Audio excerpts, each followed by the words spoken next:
He couldn't see the mountain, but he climbed it anyway. In May of 2001, a man with no vision reached the highest point on Earth, the summit of Mount Everest. His name is Erik Weihenmayer, and his story is not just about Everest. It's about endurance, trust, and redefining what it means to see. Erik was born in 1968. By the time he was 13, he was completely blind due to a rare eye disease called retinoschisis. Most people thought his world would get smaller, but Erik had no plans of shrinking his life. Where others saw risk, he saw a possibility. Erik's technique was different. He used his hands and feet to feel the rock, memorizing each route through muscle memory. He climbed Colorado's highest peaks. Then he moved on to Mount Denali, Mount Elbrus, and Kilimanjaro. Each climb was a step toward the impossible, but he was aiming higher. Climbing Mount Everest is brutal even for the strongest-sighted climbers. But in 2001, Erik set his sights on the world's tallest mountain. The risks were real: ice falls, altitude sickness, sheer vertical walls. But Erik and his team trained hard.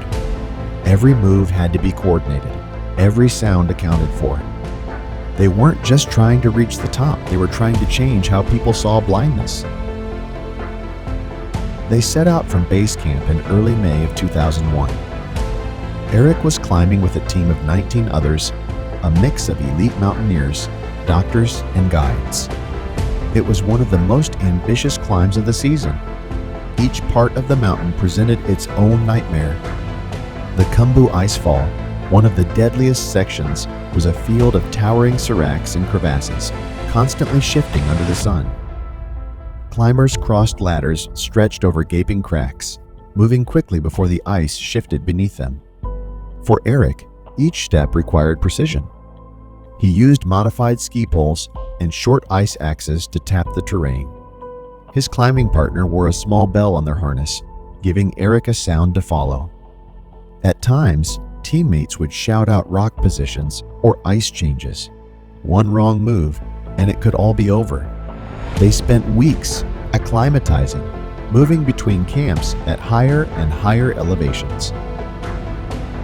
At night, Erik could hear the wind shaking the tents and the rumble of distant avalanches, but he couldn't see what was coming. Even without sight, he had to memorize routes. Each section had its own rhythm: the sound of crampons on ice, the pattern of footsteps, the feel of the rope under tension. He had to trust it all, and most of all, trust his team. Above 26,000 feet in the death zone, every step becomes a mental battle. Erik had to climb using oxygen, with frozen fingers and air so thin that even thinking became foggy. He couldn't see the summit growing closer. He could only listen to the crunch of boots, the wind, and the faint voices of encouragement. They moved slowly, deliberately, hour by hour. At one point, his oxygen mask froze, and he had to deal with it mid-climb. Another time, the line was jammed with other climbers, forcing the team to wait, exposed to wind chill that could cause frostbite in minutes.